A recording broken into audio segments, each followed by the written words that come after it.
Ngeten nggih. Jadi fikih kita niku fikih Syafi'i. Imam Syafi'i itu ngaos kalian Imam Malik. Ngaos usul fikih kalian Muhammad bin Hasan Asy-Syaibani, muridipun Abu Hanifah.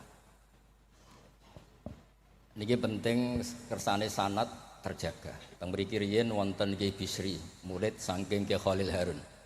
Ki Khalil Harun keluarga sarang, muridipun kakake namine Umar Harun. Riyen alim-alime Ki Sarang sakwise angkatipun Mbah Ghazali, angkatanipun Mbah Ghazali Ki Umar Harun, termasuk guru-gurunipun Mbah Dowi, gurunipun Mbah Muhaimin.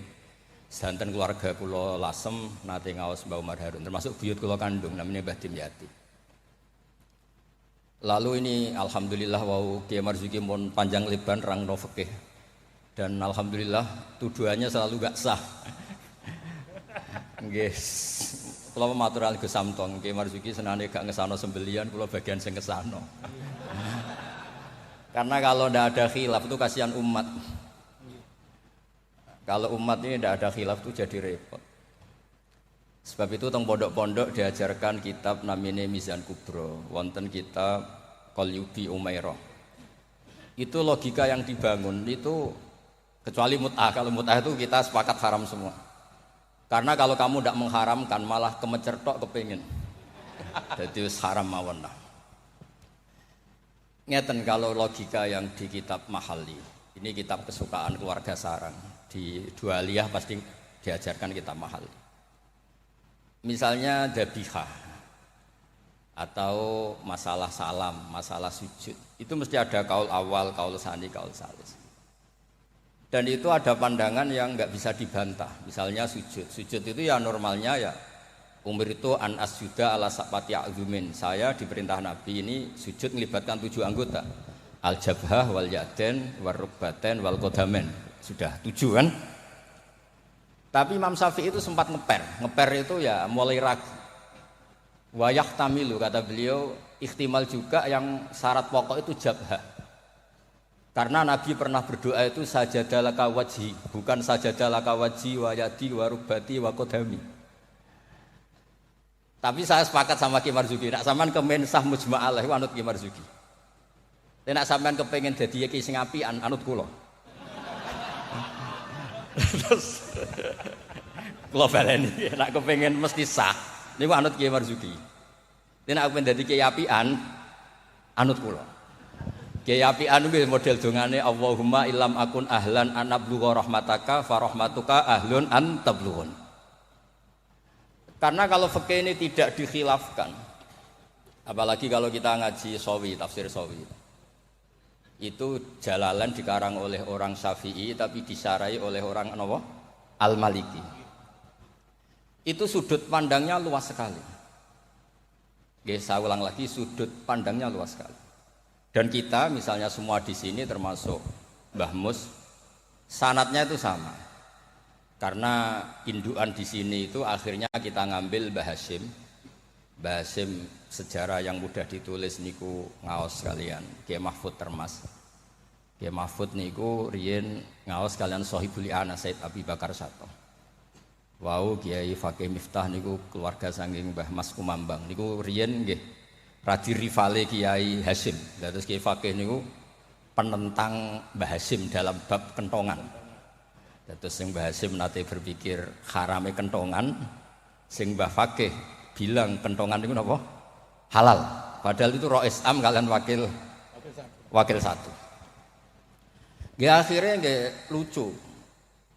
Cerita yang beredar sing terkenal riyen keluarga mriki nggih ngaos teng Mbah Dimyati Termas, adik ibu Kiai Mahfud.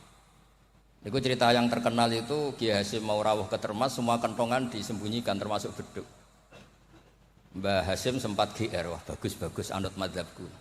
Setelah jagongan sama Kiai Dimyati, adiknya Kiai Mahfud, santri yang lugu itu matur, Mbah kentong beduk sudah disimpan, aman. Ternyata bodon-bodonan tok untuk menghormati apa? Mbah Hasyim. Lalu karena logika yang dibangun itu orang seneng Mbah Fakih Mas Kumambang. Niku senajan to NU lah gitu tetep ngaku kentong. Kiai Fakih itu mboten trimo nak kentong itu disamakan dengan nakusun Nasoro, kentongnya yang Nasrani. Karena fungsinya niku tiang kebakaran nggih kentongan, tiang banjir nggih napa? Kentongan. Jadi tidak identik untuk manggil orang ke napa? Biak atau ke kanisahnya orang Nasrani. Jadi kunane kuno khilaf itu harus kita jaga. Ya saya ulang lagi, khilaf ini harus kita jaga. Ikhtilaful a'immah napa? Rahmah. Tapi tadi basisnya harus ngaji. Dulu itu ya orang sholat jenazah itu ya normal. Jenazahnya di depan, yang nyolati ya di timurnya berarti kalau di Indonesia. Lalu ya ada saja yang usil, itu syarat sah apa adat? Ya ada ulama yang mungkin ya kados Mbah Marzuki, syarat sah. Terus ditakoki, lan salat gaib piye? Mayite ning Surabaya salat gaib wong Rembang. Akhirnya mulai ngeper. Yang syarat di depan tuh imam bukan jenazah. Wah akhirnya ya wong akeh. Wong akeh nggih tiyang kathah terus. Ya nak jenazah ana ning ngarep, nak jenazah ana ning gurilah. Lah itu kan logika fikihnya kacau. Kaconya itu ya itu syarat sah apa syarat adat. Artinya hakadza wajadna salafan wa khalafan. Tawaf di Ka'bah juga gitu. Imam Syafi'i itu bersikukuh kalau tawaf terlalu dekat itu enggak sah. Alasannya di situ ada tonjolan sagarwan, tonjolan pondasi. Jadi kamu tidak mengitari Ka'bah tapi di atas Ka'bah. Tapi kata Imam Malik, kata Imam Hanifah, ya serapopo, ngono iku wis kecelok mubeng kok repot. Jadi memang mulai dulu, saya ulang lagi mulai dulu. Itu lama ndak debat itu ndak bisa. Karena di ranah yang tidak al-usuli, tidak masalah akidah, itu sudut pandang itu luas, midan kalau orang bilang midan. Sebab itu riyen setiap ulama nanti dibully. Wah, bisa-bisa. Abu Hanifah nanti liwat tenggene daerah wisata. Sepatah penyanyi-penyanyi wedok nyanyekno tiang-tiang suga-suga wong lanang-lanang. Bareng Abu Hanifah rawuh lewat iku menengcep, mohon niat iku menengcep. Abu Hanifah ngendikan ahsantunna. Terus imam yang rival beliau, Ibnu Abi Layla itu rival beliau. Suatu saat ada masalah di pengadilan, Abu Hanifah jadi saksi. Kamu tidak sah jadi saksi. Karena ketika melihat penyanyi-penyanyi kamu bilang ahsantunna, kamu bagus. Kalian semua bagus. Itu tidak sah. Masa kiai kok ngelegalkan apa penyanyi-penyanyi cewek, penyanyi-penyanyi putri. Kata Abu Hanifah, saya bilang gitu itu ketika diam apa ketika nyanyi? Ketika diam. Lah ya maksud saya ya pas diam itu bukan pas nyanyi. Jadi mulai dulu itu kiai itu dicari celah salahnya. Dan itu seni jadi kiai. Jadi kalau tidak ada orang yang menyalahkan itu mungkin nggih kirang cerdas. Lalu kalau matur Gus Samtong, kowe kudu khilaf mbek Gus Sulil, soalnya mantu-mantu saingan lah. Saingan kerebut-kerebut warisan opo les pokoknya saingan. Ya maksudnya warisane kiai kan yo ilmu katanya. Karena kalau enggak saingan itu terus napa gak mutu. Bahwa kan kula matur Gus Sulil, jenengan pun ngorek ihya terus to, sekali-kali ngorek fikih. Nek ngorek ihya kowe enak wayang bagi, nek fikih kan ya jibu alika. Jadi tersangka, baru kayak jadi tersangka itu terus kuat. Kula nu senengane maca fikih. Karena dengan baca fikih itu orang menjadi terkhitabi oleh Allah Taala. Nek sampean maca tasawuf untuk fasilitas, dosa gede di sepuro. Kowe dosa kaya apa delok raine Pak Marzuki di sepuro, ora raine iku tasawuf. Fikih mboten. Oh, fikih niku ekstrem. Dunia ora iso diwaris durunge utang dibayar, termasuk utang haji ning Allah Taala. Wis pokoke ditersangkakan, tiang niku ditersangkakan.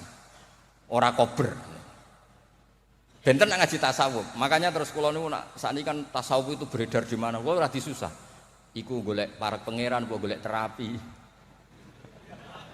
Karena kula niku sering Gus kula nyuwun ngaji hikam. Takrib ya takrib. Mboten Gus hikam. Maksudnya piye karena terus ayem ngono kan jadi gampang kabeh. Nak fikih kados Pak Marzuki mau takbir di audit. Opo wis salah. Lah tasawuf mboten guyu-guyu eling pangeran wis koyo wali ngono penak. Fikih niku seru repot muni Allahu Akbar kepanjangan A niku nggih salah. Allahu Akbar iku salah itu jadi istifham. Berarti maknanya apakah Allah itu maha besar? Tapi nak cara kula iku sing maknane istifham Pak Marzuki sing maca dhewe iku maksude ya Allahu Akbar Allah maha besar. Wong sing maca dhewe kok sing maknane. Jadi niki Tapi kena mesti kepengen sahanut Pak Marzuki. Tapi mau nak kepengen dadi kiai apian anut kula. Kula niku saking senenge kalian umat Rasulullah sallallahu alaihi wasallam, saking senenge. Niku kitab mazhab apa saja kula waos. Untuk supaya wong Indonesia iku ya ono sae lah. Wong-wong dia ya darani ra salah niku nggih. Ono sae tak golek-golekno. Wes golek-golekno. Nanti mungkin Pak Marzuki nyari masalah warid sama maurud. Itu diantara kelebihan Imam Ghazali. Awal ngarang Ihya itu di bab Toharoh, di bab Al-Muzal wal Muzalbeh. Itu diantaranya beliau tidak membedakan antara air dikucurkan sama air najis bena ijanatin fiyama wa bena iradil ma. Termasuk enggak bedakan masalah kulate. Sudah sadar termasuk. Karena yo repot. Terus ampun maos lho. Terus kula niku alhamdulillah kula niku diundang pengajian umum nak mboten wong sepuh mboten purun. Terus jangan berharap Gus Samtong, Gus Takiuddin bisa ngundang kula. Nate ngundang kula mboten purun. Mbak Mas Duki ampun kapundhut. Nah, Mbah Mus mboten wani kula. Kula nu sing mboten wani nolak niku khore Mbah Hamid, mergi Mbah Hamid itu misanane Mbah kula. Mbah Mus. Nek sing nom-nom ngundang niku nggih ra dikualat kira-kira. Mboten krana napa-napa, kula niku nyen kiai tenan, maksudnya mulang ngaji terus mboten. Nak Pak Marzuki ora dipetarung ya. Petarung ya, Ban. Wonten mawon kurbane niku wonten mawon sing mboten san mboten. Tapi itu sae lah, memang ilmu harus di. Jadi kalau misalnya tawaf tadi.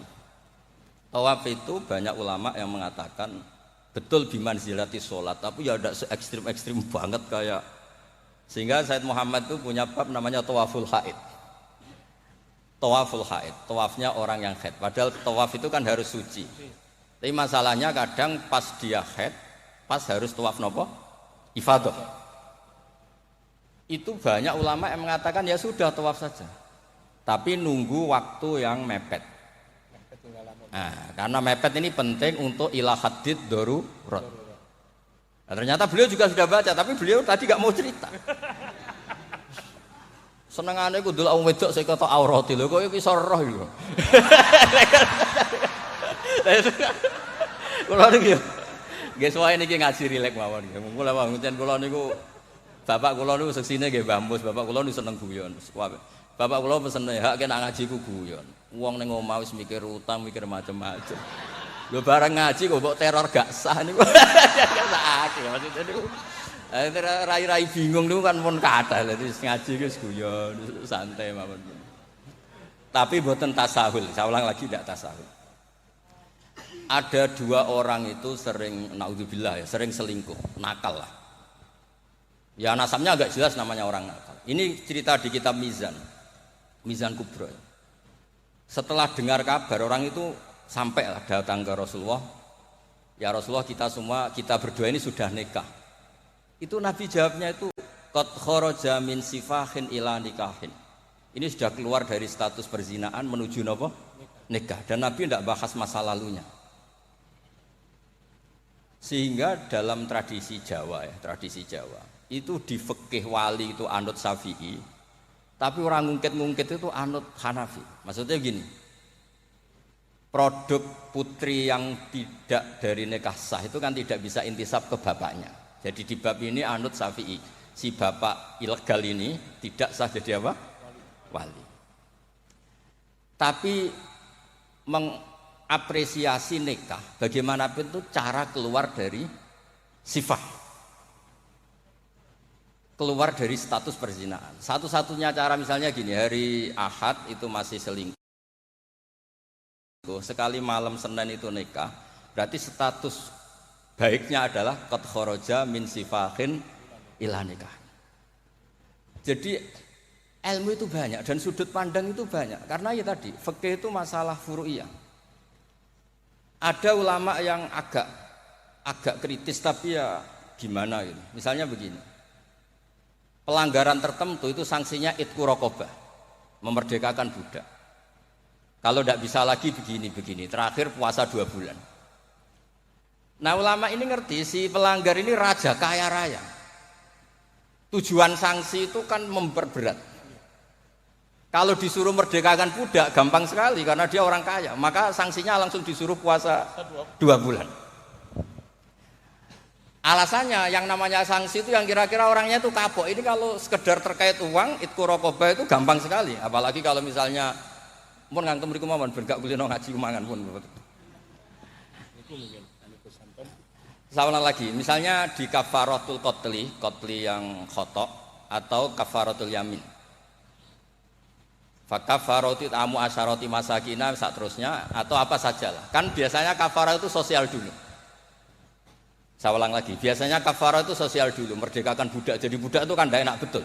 Jadi budaknya kiai aja agak enak apalagi budaknya orang nggak soleh itu tidak enak betul jadi budak. Sehingga semangat Islam semua kafarah itu bentuknya itqur raqabah. Tapi si raja ini kaya raya, kalau disuruh merdekakan budak atau ngasih makan 10 orang miskin, etam itu mudah sekali. Sanksinya puasa saja biar kapok. Karena dia cara pandang tujuan sanksi itu bikin kapok. Agak masuk akal. Tapi banyak ulama yang cara pandang ini ada jumlah muqtaridah sedikit. Saya dulu sering sowan Mbah Mus, yang paling saya kenang itu nasihat ini. Nak jare badolah wong loro, nak rawali yo sering nyetel radio. Jadi pilih aja itu kalau instingnya tidak insting wali ya pengalaman, apa? Karena fatwa fikih itu butuh tajribah, butuh pengalaman. Begini. Merdekakan budak itu bagus, menguntungkan yang dimerdekakan. Enggak penting yang merdekakan ini mudah apa enggak. Semangat Islam itu menguntungkan orang lain ini enggak penting. Saya ulang lagi ya. Kalau ulama yang pertama tadi, Ba'duhum itu. Kalau disuruh merdekakan budak atau ngasih makan orang miskin kan mudah sekali bagi orang kaya raya. Sanksi yang berat dia disuruh apa? Puasa. Masuk akal dari segi pelanggar ini. Dari segi pelanggar ini, tapi dari segi sosial, menguntungkan mana? Merdekakan budak apa puasa? Budak. Merdekakan budak. Lah sekarang Islam tuh lebih berkeinginan merdekakan budak apa berkeinginan ngasih sanksi orang ini? Merdekakan budak, falak tahamal aqobah wa ma adraka mal aqobah fakku raqobah. Akhirnya ini jadi ulama yang minimalis. Dibully cara sekarang.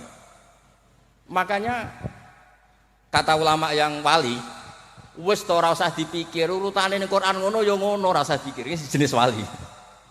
Yang jenis peneliti semangat Islam itu merdekakan budak. Ketika Pak Marzuki naik langsung maju. Kula niku sering delok beliau tapi panjen petarung angger fatwa niku ana korban. Tadi petarung. Ya bagus lah memang fikih itu butuh munazih itu petarung. Supaya ilmu itu hidup bukan petarung yang tadi pakai santet pakai apa enggak. Memang ilmu lah.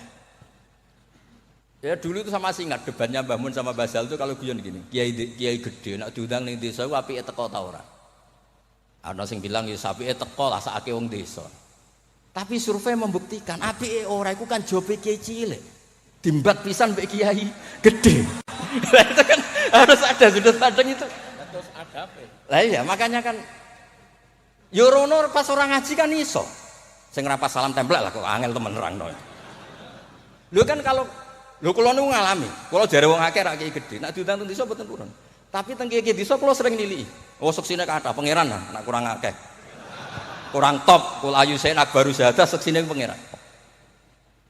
Kula sering niliki kiai desa kula tiliki.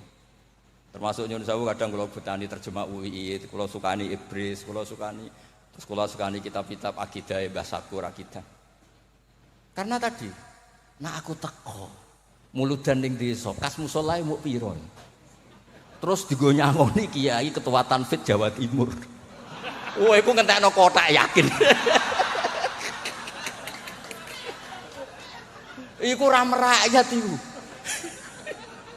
Lah nek alasane tawadhu, tiliki pas ora ana salam template. Ya tiliki diaturi. Mboten iki mboten sok-sokan suci, mboten iki cerita mawon. Artinya sudut pandang itu selalu ada. Kula cerita bolak-balik. Kula nate diundang manakiban mboten teko. Tujuan kula lho kiai cilik mangan daging arang-arang salam aku teko. Tenan kula mboten teko, ketemu kiai sing teko. Matur nuwun Gus gak teko. Aduh aku gak lakon katanya. Aduh aku gak lakon. Loh kalau saya datang jatah 50.000 sampel mesti teng kula. Mbake untuk suwiran-suwiran niku. Lah maksudnya niku ijtihad. Jadi ijtihad itu mau ndak mau. Mulane kula niku sirine kenapa kula diundang Gus Ipul ora teko. Wis Pak Marzuki wae niku jatahe Pak Marzuki. Dan terus kedah mikir lah. Karena memang ini ranah ijtihad. Saya ulang lagi ranah. Saya berkali-kali bilang, ijtihad itu sudut pandangnya itu banyak. Ada orang saking senengnya Nabi itu sowan Nabi terus, ingin melihat wajahnya Nabi. Itu bagus, namanya kangen ya sowan. Banyak juga sahabatnya nggak mau sowan, alasannya ganggu. Lu kok seneng Nabi, Nabi dia keluarga, gak ada istri, gak ada cucu, amen mbok sowani terus kapan ngurus keluarga nih? Banyak juga. Ada sahabat yang suka melihat wajahnya Nabi, sehingga kalau sifli wajah Rasulullah secara fasih bisa nerangkan. Ada yang ditanya sifli wajah Rasulullah langsung nangis. Saya ini tidak pernah melihat wajahnya Nabi, tapi Anda kan sahabat. Saking takzim saya tidak berani menatap muka Rasulullah SAW. Ada ulama yang sholat sof awal terus wali, yang pol guri ya wali. Ketika ditanya, kok sok-sokan suci wani kok ngarep? Jadi nak sholat kok guri terus, ya jadi wali. Banyak juga wali yang ditanya, kalau kamu di surga keinginan terbesar apa? Kata wali-wali kan an-nadhar ila wajhillahillah ta'ala, melihat Allah Ta'ala. Kalau dia enggak, unazzihu dzalikal jamal an-nadhari misli. Meripatku itu tahu dangdut, meripatku tahu gambar sing ora jelas-jelas. Maka akan saya sucikan Allah dari mata yang sudah pernah macam-macam. Dia ono wali sekepening swarga gak pendelok pangeran. Unazzihu dzalikal jamal an-nadhari misli. Allah akan saya sucikan dari pandangan saya karena pandangan saya ini sudah sering maksiat. Karena kalau kita melihat Allah GR hanya mentang-mentang Rois Tanfid Jawa Timur misalnya. Terus ditakoki pangeran. Kue meripat yang sama, tahu bogo maksiat ta ora? Nate Gusti. Kok ngudul aku? Iku yo repot. Dadi men mboten iki cerita mawon nak nglarakno atine Pak Marzuki kersane dadi kafarah. Ya karena bagi yang tidak disahkan tadi mungkin yo gelo maksudnya itu. Nggih, mungkin nggih gelo. Tapi memang dimuin seperti yang dikatakan. Makanya beliau fair secara ilmu itu dimuin. Tapi nanti kalau sudah ngaji Mahali, Qalyubi, Umairah, terus Mizan Kubro, khilaf-khilaf itu banyak. Kayak tadi Qat'ul Khulqum itu semangatnya itu Qat'u yang izhakur roh apa Qat'u yang potong. Nah, itu kan ulama masih terus berdebat. Ya namanya ulama itu tadi cara pandang itu pasti banyak. Makanya kenapa itu ada khilaf. Bahkan semua muridnya imam itu akhirnya mengkhilafi gurunya. Fa inna Ahmad niku muridnya Imam Syafi'i, tapi khalafa Syafi'iyan. Wa Syafi'i muridnya Malik, akhirnya khalafa Malikan. Kenapa menjadi khilaf? Karena sausé diangen-angen niku nggih. Misalnya Jumatan misalnya. Jumatan itu cara jenengan itu kan harus orang 40 syarat sah. Tapi pertanyaannya, kampung situ yang mau Jumatan baru 20 kok disuruh berapa? 40. Wong sing gelem Jumatan mau 20 dikongkon pinten? 40. Jadi sudut pandang itu terus kenapa kok 40? Katanya kalau 40 itu mesti ada walinya. Lah sekarang orang 1000 pun nggak mesti ada walinya. Terus kedua, dikatakan 40 itu mesti jam'un kelompok. Lah 12, 20 juga sudah bisa disebut apa? Jam'un sudah dikatakan kelompok. Mulane kula nate Jumatan teng pedalaman Purwodadi. Kula riyen sering ngebis teng Jogja lewat Pati Ngidul. Pas wae Jumatan niku tiangnya namung 6 napa 12. Santri kula niku tamat MGS Sarang. Ya mbeki ada kula mboten. Jenengan mboten ada gak. Niku maca Fatihah ya Pak Marzuki. Niku kaya wong ape kelahiran niku cerita bolak-balik. Bismillah. Wis kados perjuangan tenan. Aku ngomong ngene, aku sing manusa ora mentolo ora ngesahno apa meneh pangeran. Mergo macane Fatihah. Wis dinas perjuangan. Kaya wong ape kelahiran. Aku nak ape ada iku Allahu arhamu minni. Umpama aku juri we tak sahno mergo ora mentolo apa meneh pangeran. Mosok wis kangelane ngono, hasilé mboten apa? Sah.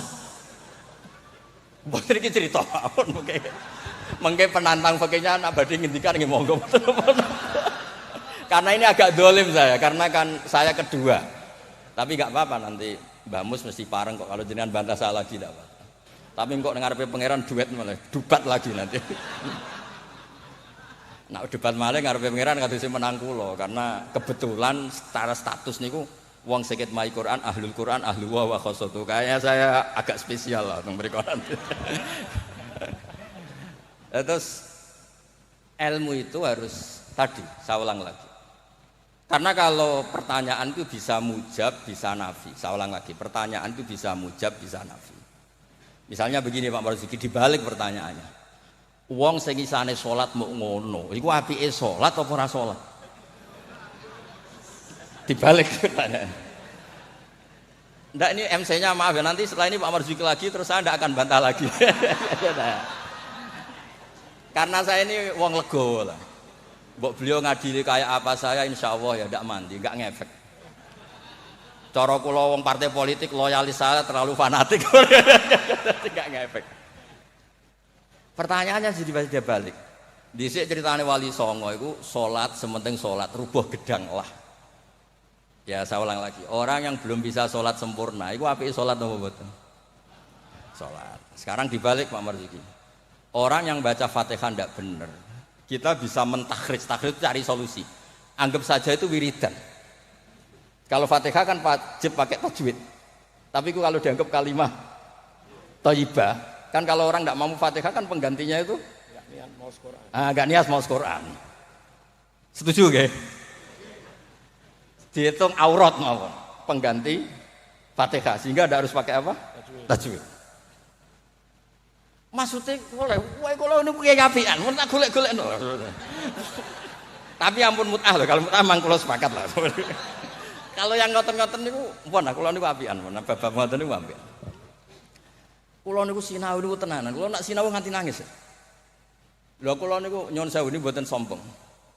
Saya itu di rumah, takokno tangga-tangga kula. Ku nak mangan nggih sithik, pakaian nggih sederhana. Kula niku isin sampeyan ketemu pangeran gara-gara kecelok wong alim salami templek diciumi tangan terus sampeyan tak takoki pangeran. Nang iku tok hasile. Kula niku gadah sanad saking bapak. Bapak nanti dawuhi Pak Hamid Pasuruan. Kan Pak Hamid itu sepupunya mbah saya dari keluarga Lasem. Ketika beliau dihormati sedemikian rupa oleh banyak orang itu, lho cung aku saleh, nggo salehku dhewe ngadepi pangeran kok untuk donya iku hisabe rak repot. Makanya terus Mbah Hamid ngomong ketika dhuwit wong dikekekno, ben hisabe ku ringan. Lah kula nggih ngoten sakniki ngalami wong hormat sedemikian hormat. Tadi kula niku bangun pondok iku ora niat pondok kula ben gedhe, ngirangi dosa. Mergo wong nyumbang yo rada kacau, nak 100 juta niki pondok Gus jenengan 1 juta. Cara 100 juta sing kula pribadi mungkin nggih polah mun nyimpen tiyang kathah wau cara Pak. Wong nyumbang yo rada suudon mek kiai niki 100 juta Pak Marzuki pondok nggih jenengan 1 juta. Cara diwalik nggih wau ngabsen rodo sing makmum wau cara beli. Dadi wong nyumbang yo alhamdulillah kok ora dinakalan niku. Lah akhirnya untuk mengkafaro itu ya kudu dibangun wong pesene kan nggih napa? Pondok.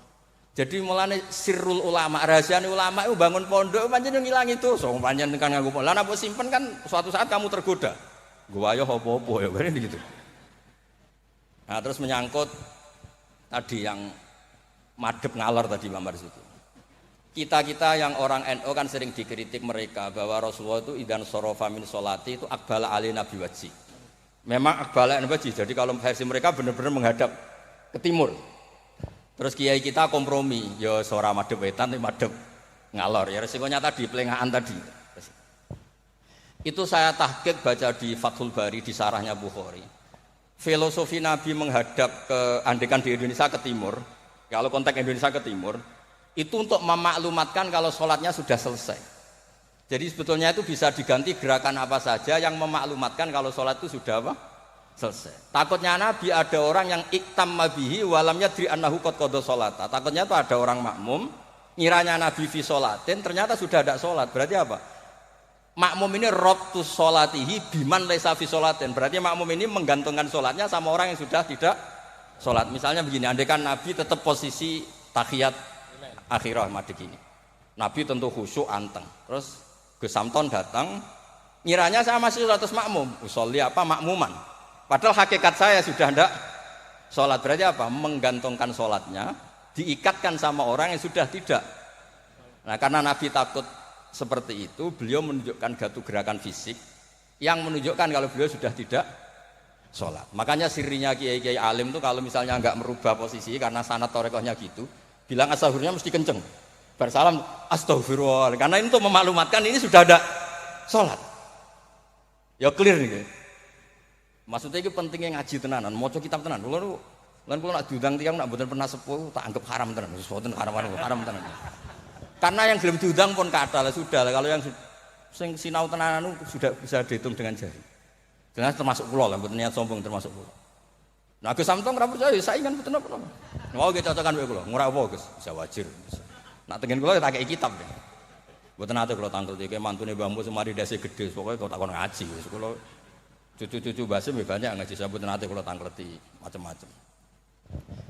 Jadi penting supaya kenapa tradisi thariqah banyak orang-orang soleh yang tetap menghadap barat, tapi astagfirullahnya dikeraskan untuk maklumat kalau beliau sudah enggak sholat. Jadi enggak apa-apa sampai ndak akbal alin besi enggak apa-apa. Karena sudah kadung dipakai kubu sebelah adat itu. Biasanya orang kalau sudah dipakai, ya sama seperti nasibnya kunut. Jelas mazhab Hanafi itu tidak kunut. Orang Syafi'i kunut. Tahu-tahu sekarang jadi politik identitas. Ini nggak berani nggak kunut.